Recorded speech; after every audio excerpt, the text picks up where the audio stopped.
Hello friends, मैं आपका HR Vishwakarma from HR academy Dhanbad. और आज बने हैं न्यूजीलैंड से संबंधित हर टॉपिक पर बने रहेंगे। अंत तक वीडियो में आप बने रहें। कहा जा रहा न्यूजीलैंड पर फोकस करूँगा तो आप देखोगे लास्ट क्लास हमने कौन कौन से इलाके किस जगह पर वो हमने बता दिए थे। और न्यूजीलैंड की अगर मैं बात करूं तो आप देख सकते हो कि इसको दक्षिण का ब्रिटेन कहते हैं, क्योंकि पूरे ऑस्ट्रेलिया के दक्षिण में है वो। इसकी खोज 1769 में, किसकी खोज? न्यूजीलैंड की खोज 1769 में जेम्स कुक ने की थी। तो ऑस्ट्रेलिया की खोज किसने की थी? जेम्स कुक ने। किसने की थी? James cook. कब की थी? 1770 में।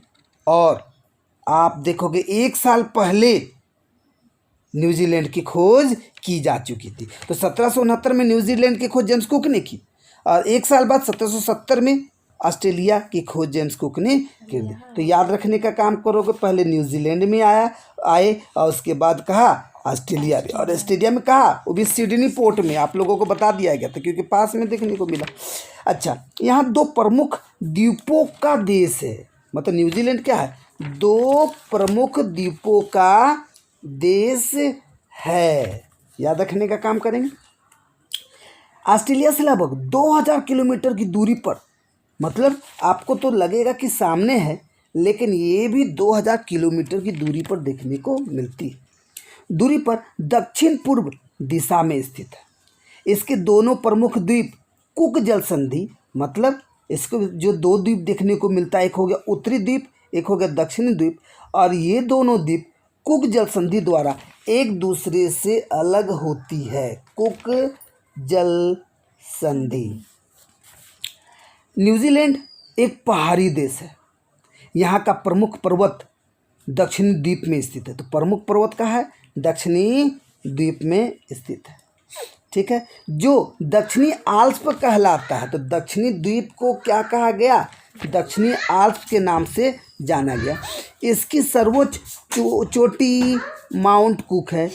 तो दक्षिणी आल्प्स की सबसे ऊंची चोटी माउंट कुक, और इसकी ऊंचाई 3764 मीटर है। कितनी है? 3764 मीटर है। यहाँ के मूल निवासी माओरी कुक शिखर को ओरंगो कहते हैं। ठीक है, तो यहाँ के मूल निवासी कौन हो गए? और कुक शिखर क्या हो गया? ओरंगो। क्या हो गया? ओरंगो, जिसका अर्थ होता है मेघवेधक। मेघवेधक। उत्तर द्वीप में ज्वालामुखी और गर्म जल के झरने को मतलब गीजर मिलते हैं। तो उत्तरी, तो देखिए दक्षिणी में क्या दिखा?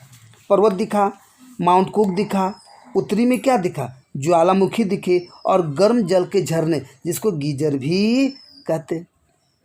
न्यूजीलैंड की सबसे बड़ी झील टापो,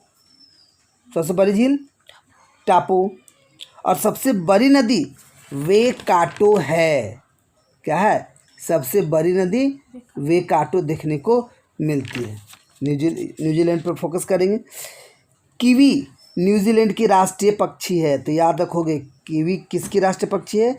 न्यूजीलैंड। दोनों द्वीपों में समुद्र तट पर छोटे छोटे उपजाऊ मैदान मिलते हैं, उत्तरी द्वीप में, दक्षिण द्वीप में। इन्हें कैंटरबरी कहा जाता है। तो कैंटरबरी क्या है? उत्तरी द्वीप, दक्षिण द्वीपों में छोटे छोटे उपजाऊ मैदान को कैंटरबरी कहते हैं।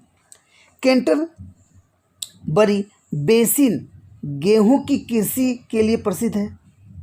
न्यूजीलैंड की जलवायु शीतोष्ण है। जाहिर सी बात है, आप अन्य ऑस्ट्रेलिया का देखा, ऊपर पार्ट उत्तरी मतलब उष्ण और नीचे का शीतोष्ण। तो आप देखोगे जाहिर सी बात है ये न्यूजीलैंड भी शीतोष्ण के अंतर्गत आएंगे, रटना तो है ही नहीं। यहाँ वर्ष भर वर्षा होती रहती है, हमने चर्चा भी किया है लास्ट वीडियो में। पछुआ पवन के प्रभाव के कारण, और आपको बताया भी गया, शीतोष्ण में हवाएं किधर से आती है? पश्चिम से, मतलब पछुआ पवन। तो इसके कारण पश्चिमी भाग में अधिक वर्षा होती है। यहाँ डेयरी उद्योग का अत्यधिक विकास हुआ है। दुग्ध पदार्थों का सबसे बड़ा निर्यातक है न्यूजीलैंड। न्यूजीलैंड का तराना प्रदेश, कौन सा प्रदेश? तराना प्रदेश विश्व में गौ पशुओं के सर्वाधिक घनत्व के लिए, भेड़ के मांस के निर्यात में ऑस्ट्रेलिया को पीछे छोड़ दिया। गेहूं और फल यहाँ की प्रमुख उपज है। ऑकलैंड पूर्वी न्यूजीलैंड का सबसे बड़ा नगर। तो ऑकलैंड पूर्वी न्यूजीलैंड का कौन सा है? ऑकलैंड सबसे बड़ा नगर और पोर्ट है। और न्यूजीलैंड की राजधानी वेलिंगटन। ठीक है, देखने को मिलता है, जो कि है कहाँ? उत्तरी द्वीप में। अच्छा, और एक प्रमुख बंदरगाह एवं विशाल की दक्षिणतम राजधानी है, मतलब विश्व की दक्षिणतम राजधानी है। और अन्य प्रमुख नगर में हैमिल्टन, क्राइस्टचर्च, डुनेडिन है। इन चारों नगरों में यहाँ की आधी जनसंख्या निवास करती है। 2017 में न्यूजीलैंड की संसद ने उत्तरी द्वीप में बहने वाली वांगानुई नदी को एक जीवित संस्था के रूप में मान्यता देने वाले विधेयक पारित किए।